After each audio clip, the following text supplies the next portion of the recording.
The Taming of Lady Theodora Blunkett, a Mills and Swoon romance short by Sarnia de la Maré. Lady Theodora Blunkett was widely considered a problem. Not a scandal exactly, although there had been murmurs after the incident with the racing stallion and the magistrate's wig, but she was certainly a difficulty. At 28, she possessed a respectable dowry, an alarming seat on horseback, and absolutely no interest in matrimony whatsoever. Her mother blamed the horses, her father blamed the French, society blamed Theodora.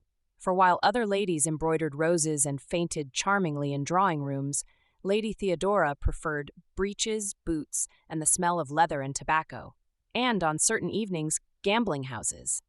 It was just past midnight in the back rooms of the Golden Crown Gaming Club, where respectable gentlemen went to become slightly less respectable and lose their inheritance. A tall young man leaned against the far table, coat collar high, hat low, a glass of brandy in hand.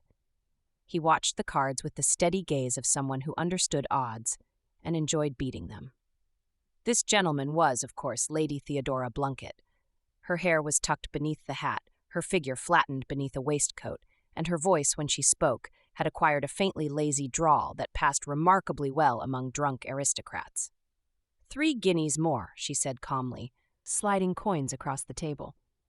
Across from her, Lord Peregrine Hawthorne narrowed his eyes. Lord Peregrine was not accustomed to losing. He was handsome, in a mildly infuriating way, broad-shouldered, dark-eyed, and possessed of the dangerous habit of noticing things other men overlooked. Tonight, for instance, he had noticed that the young gentleman opposite him had remarkably elegant hands, and eyelashes that would have caused envy in a debutante. "Curious," he murmured. Theodora raised an eyebrow. "What is?" "That I have played cards with half the rakes in London," Peregrine said softly, "and yet I have never seen you before." Theodora shrugged. "I prefer winning quietly." "Indeed." He studied her a moment longer, then smiled. It was not a polite smile. It was a dangerous one. Theodora won the hand. She stood, scooping up her winnings with efficient satisfaction. "Pleasure, gentlemen," and turned to leave. She reached the corridor before a voice behind her said, "Lady Theodora Blunkett." She froze. Slowly she turned.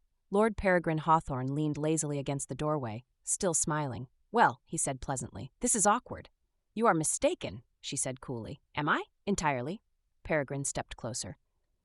"Then perhaps you will explain why the notorious horse-mad daughter of the Earl of Blunkett is currently dressed as a young gentleman and emptying pockets in London's most illegal gaming house." Theodora folded her arms. "Perhaps," she replied. "I simply enjoy the company." He laughed. It was a low, delighted sound. "My dear lady, you are the most interesting thing to happen in this club in years. That is because gentlemen here lack imagination." "And yet," he said, stepping closer still, "they do not usually possess breasts." Her hand flew instinctively to her waistcoat. He chuckled. "Relax, your secret is safe." "Is it?" "For the moment," she glared. "Blackmail is vulgar, Lord Hawthorne." "Curiosity," he corrected, "and perhaps admiration." "Admiration? You ride like a cavalry officer, gamble like a pirate, and terrify 3/4 of the men in Mayfair." He paused. "I find it irresistible." Theodora gave a filthy chuckle. No one had ever said such a thing to her before. Usually men simply looked confused, or faintly injured, when confronted with a woman who never even feigned submission for effect. "You should leave," she said briskly, "and miss the entertainment." "You intend to follow me?" "I intend," Peregrine replied, "to see how far this delightful rebellion extends." Theodora turned and strode toward the exit. He followed. Of course he did. Outside, the night air was cool and sharp. Her horse waited nearby, an enormous chestnut mare that had thrown 2 stable boys and a visiting baronet. Theodora swung into the saddle with easy grace as Peregrine watched with open admiration. "Good Lord," he murmured. "What? You mount like a highwayman." "I take that as a compliment." "You should." She gathered the reins. "Good night, Lord Hawthorne. Good night, Lady Blunkett." She nudged the horse forward, then stopped, because Peregrine had taken hold of the bridle. "Now," he said calmly, "we must discuss the matter of taming you." Her eyes flashed. "Taming?" "Yes. I am not a horse." "No," he said thoughtfully, "you are far more dangerous." She leaned down slightly. "Let go of my horse." Or I shall ride you down," he grinned. "I would rather like to see you try." Theodora stared at him for several long seconds.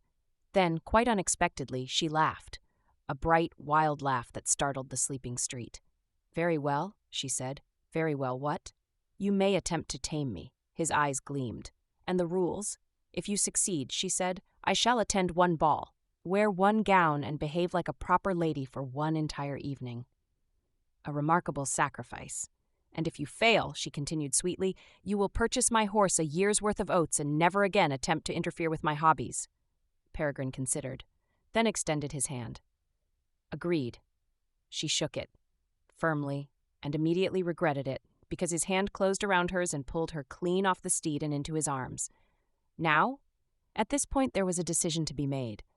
Theodora had options, and wisely or not, she threw caution to the wind, because Lord Peregrine Hawthorne smelled of manliness, gin, and cigars, and because desire spread through her torso and loins like an unrepentant fire as he pulled her against his breeches. Theodora was a woman who knew her mind.